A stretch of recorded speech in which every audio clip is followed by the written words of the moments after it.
El tema central, como todos ya saben, está relacionado con esta segunda etapa y final de los informes orales, los alegatos, tanto de Chile como de nuestro país, ante el Tribunal de la Haya. Hemos escuchado argumentos bastante sólidos, inteligentes y, como diría el propio presidente Ollanta Humala, contundentes frente a los argumentos que por momentos se caen de parte de Chile por su debilidad, que son argumentos, si bien es cierto, dentro de un marco jurídico, sin embargo, por momentos, reitero, se da la impresión o presentan la impresión de que están tratando de rebuscar de donde puedan hasta textos escolares para poder darle solidez a sus argumentos. Pero como ustedes saben que en estas instancias no se utilizan los textos escolares, se utilizan los documentos oficiales, los documentos formales, lo que son parte de las estructuras de los estados, ¿no es cierto?, como son los tratados, los convenios, los acuerdos, que pasan por necesaria filtración política en un Congreso de la República. Eso es el tema. Bien, nosotros vamos a presentarles, queridos amigos, a una personalidad importante en el marco del derecho internacional público y además conocedor del derecho de los tratados, justamente de una base importante académica que es la Universidad San Martín de Porres. Es el doctor Alexander Carranza Reyes, catedrático de esta universidad prestigiosa. Doctor Carranza Reyes, bienvenido a Radio Nacional. ¿Cómo está usted? Alberto, muy buenos muchas días. Gracias, muy buenos días. ¿Qué tal? Bueno, ayúdenos a comprender aún más este tema de la controversia jurídica que hay justamente con Chile. Me avisan de la señal de TV Perú. Vamos rápidamente.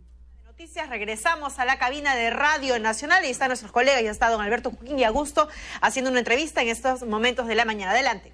Muchísimas gracias, Jennifer, Olinda, amigos de TV Perú, plataforma de noticias con ustedes y Radio Nacional. Efectivamente, estamos aquí en cabina para entrevistar a una personalidad en el derecho internacional público, el doctor Alexander Carranza, catedrático de la Universidad San Martín de Porres y un experto en derecho de tratados.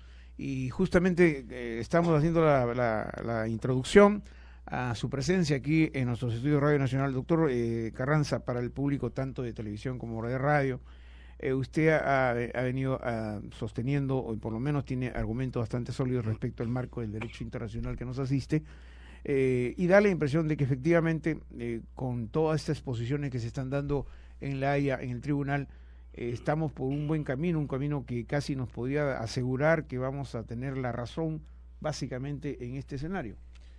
Ciertamente, don Alberto, estamos transitando por un camino bastante sólido, cada vez más sólido, pero permítame poder aterrizar para el ciudadano común y corriente que está en las calles y nos escucha en este momento qué cosa significó la pregunta del juez. Básicamente, la pregunta clave dentro de la pregunta es si se podían establecer límites a partir del derecho internacional general. Y esa es la pregunta. ¿Qué cosa es el derecho internacional general? Es como una casa, cuando uno le ve las vigas. Cuando las vigas son más fuertes y hay más cantidad de fierro, la casa es más sólida. Eso es el derecho internacional general, las fuentes sólidas. Entonces, a partir de estas fuentes, quiero que me demuestres si existían o no existían, o si se podían establecer límites o no. Esa era la pregunta concreta. Y lo que hemos visto ahora es un cruce, son dos cosas. En la primera parte, hemos atacado una de esas fuentes del derecho internacional que Chile trata de alguna manera de presentarnos, que es la costumbre, lo que se denominan las prácticas.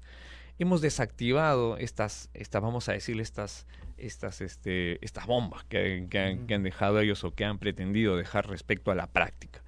Entonces, hemos desactivado una a una sus conceptos que decían, entre Perú y Chile hay prácticas, y no es que hay prácticas, porque la práctica genera costumbre y la costumbre derecho. En la primera parte hemos deslindado cualquier tipo de prácticas. Y en la segunda, hemos fortalecido nuestra posición de los tratados. No existen límites, no han podido existir límites dentro de los tratados, tanto del 52, que es la materia específica del debate en esta mañana. Doctor Carranza, ¿qué esperamos de la participación del doctor Alan Wagner en esta fase en esta parte de la fase oral, y cuando se reanude nuevamente a partir de las 9 de la mañana hora de Perú, 3 de la tarde hora de La Haya. Básicamente una visión global de lo trabajado por los expertos. Los agentes tienen una visión general, una visión global, una visión de enmarcamiento, y quienes van a trabajar la posición jurídica específicamente y técnicamente a partir del derecho internacional son los abogados nuestros. De manera que el doctor Wagner, seguramente, el embajador Wagner, lo que va a hacer es dar el puntillazo final, rematando las ideas centrales de no prácticas y tampoco no existencia de límites a partir del tratado a partir de la Declaración de Santiago. Ahora, Chile ya no ha podido, y ya se le acaban los argumentos, se le acaba el tiempo de presentar, por lo menos, aparte de su pretendida darle con validar de la Declaración de Santiago, no ha podido presentar ningún documento que acredite que efectivamente hay un tratado. No existe el tratado, o sea, no existe el documento que explícitamente diga Tratado de Límites Marítimos Perú-Chile, ¿no es cierto?, en tal y tal fecha. Eso no hay, no existe. No, y no solamente eso, sino que tampoco ha podido presentar pruebas instrumentales. ¿A qué llamamos pruebas instrumentales? Por ejemplo, a los mapas, ¿cierto? No existen esa clase de instrumentos que pudiesen reforzar la idea chilena. De escolar no es un instrumento. No, definitivamente no. ¿No es cierto? Bien, vamos a continuar en radio. Gracias a TV Perú por el pase, importantísimas estas breves declaraciones del doctor Alexander Carranza, experto en Derecho Internacional Público en temas de tratados de la Universidad San Martín de Porres, y que nos ha, ha recreado aún más y de manera positiva todos los conocimientos que venimos los peruanos adquiriendo a raíz de este gran debate sobre la controversia con el vecino país de Chile.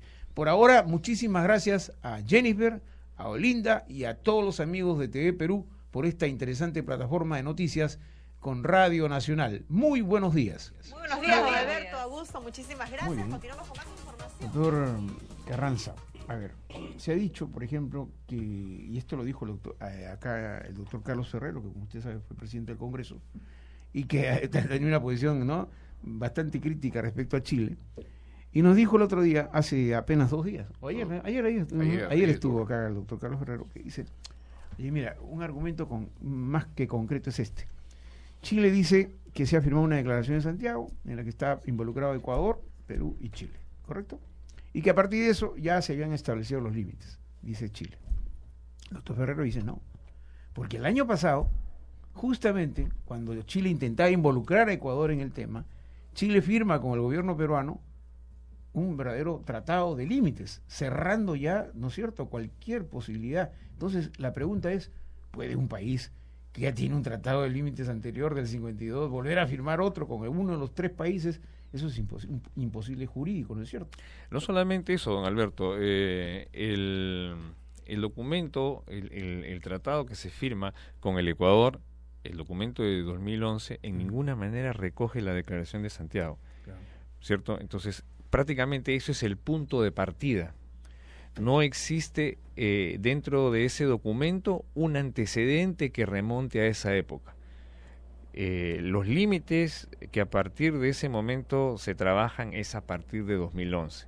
Entonces, definitivamente, por ahí la tenemos muy clara. O sea, no estamos haciendo alusión a ningún antecedente más que 2011. A partir del 2011 es que comenzamos a tener unos límites con el Ecuador establecidos de manera bilateral. Ahora, Chile está, digamos, consciente que nosotros tenemos la fuerza de la razón, en todo caso, ¿no? De ahí que cuando se les invitó a conversar sobre el asunto, no quisieron en un primer momento, luego claro, y lo siguieron, digamos, postergando hasta el punto en que Perú tuvo que hacer lo suyo, ¿no? Hacer la demanda correspondiente, que los chilenos trataron como una actitud inamistosa, ¿no es cierto? Incluso llegó un momento en que se pretendió desconocer a la Corte Internacional. Pero finalmente, acabamos de hablar con el general Mora, congresista de la República también, el 67% de la población de Chile no conoce el tema de que se ventile en La Haya. Nosotros estamos más enterados incluso que ellos, ¿no es cierto? ¿Cuál puede ser la reacción a futuro, digamos, de esta controversia a mediados del próximo año del pueblo chileno ante una situación contraria a sus propios intereses. Bueno, definitivamente una de las primeras reacciones va a ser la política, ¿verdad? Otra de las reacciones que ya está en el inmediato, no estamos esperando la sentencia, estamos esperando entre el día sábado y un día antes de la sentencia, el estamento comercial chileno ya está pidiendo al presidente Piñera una transición, a cualquiera fue el resultado, una transición tranquila para recibir la sentencia. Pero entonces, los 6 meses que va a durar. Exacto, los 6 meses o los 6 meses que se está manejando esa idea, pero no necesariamente tienen que ser 6 meses, pero ese es un tema interesante. Pero ¿cómo controlar a los halcones? Muy difícil. Hay halcones en Chile. Por supuesto. En el almirantazgo, en la clase política, en el empresariado, que obviamente disimulan ciertas posiciones porque tienen intereses sumamente interesantes e importantes en el Perú, ¿no es cierto? Que son intereses financieros, económicos, pero todavía existe esa vena, pues todavía una vena, ¿no es cierto?, que perturba las relaciones y que hay un grado ahí todavía de confrontación, ¿no?, de odiosidad, ¿no? Ya lo creo. Hay una idea que golpea mucho a Chile, ¿no? Ellos parten de la premisa que lo que se ha ganado en el campo de batalla no se puede perder en la mesa de negociaciones, ¿no es cierto? Entonces ellos sienten esa carga. Pero también son conscientes que mal sin él, peor sin él. Nos referimos a nosotros, ¿no? De manera que acá no se trata, no estamos en una desventaja de condiciones. Acá inclusive se puede perder más de lo que se puede ganar si es que hay un enfrentamiento contra nosotros que no lo va a haber. ¿Por qué? Por una sencilla razón. Los tejidos comerciales y económicos están tan entretramados que hace casi imposible cualquier tipo de agresión que no sea sentarnos a la mesa, discutir y, como he expresado hace unos momentos, llegar a puntos intermedios para continuar con nuestro desarrollo económico. Para ser realista, doctor Carranza, en Chile se ha venido registrando una carrera armamentista, ¿no es cierto?, impresionante, la más importante en la región. Y uno se pregunta, ¿no?, si se resuelve este tema, porque la Corte va a decir, bueno, señores, se acabó el tema, acá está la hacer la definición de los límites, ¿no? Así va a fallar el tribunal, ¿no? Y ya ustedes lo ponen a aprobación en sus congresos y se acabó el asunto, se terminó.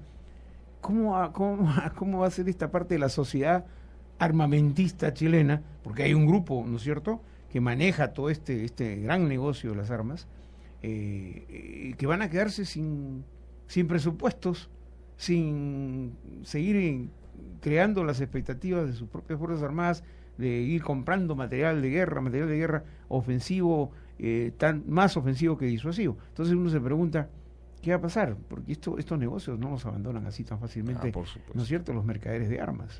Por supuesto, esa es la otra cara de la moneda, porque si lo vemos desde ese punto de vista, se arruinan hasta negocios. Definitivamente, al crear un clima o una zona de paz y de tensión en el cono sur, porque, bueno, de alguna manera Chile consideraba ser una fuerza disuasiva o un equilibrio razonable en el cono sur. Tenemos el tema del Ecuador, que está cerrado con nosotros. Tenemos el único frente que tendrían sería con Bolivia. Eso quería preguntarle, ¿y qué va a pasar con Bolivia? Porque lo que ha dicho el canciller chileno hace apenas 48 horas que lo escuché, decir, bueno, le hemos planteado a Bolivia conversar, pero nada de, ¿no es cierto?, que vamos a mutilar nuestro territorio, eso es lo que ha dicho él, pero vamos a conversar. ¿Qué signo se puede interpretar con eso? Vamos a conversar. Si no le vas a dar salida, ¿para qué conversas? ¿No? Porque aprendieron la lección nuestra. Por no sentarse a conversar con nosotros es lo que les está pasando. Entonces les dicen, vamos a conversar. ¿Pero de qué vamos a conversar, como usted bien lo expresa? Bueno, eso ya después te explico, pero sentémonos primero a conversar. Porque Evo Morales te dice que está ya cansado de estar parado esperando. Bueno, sí, y además esto es más.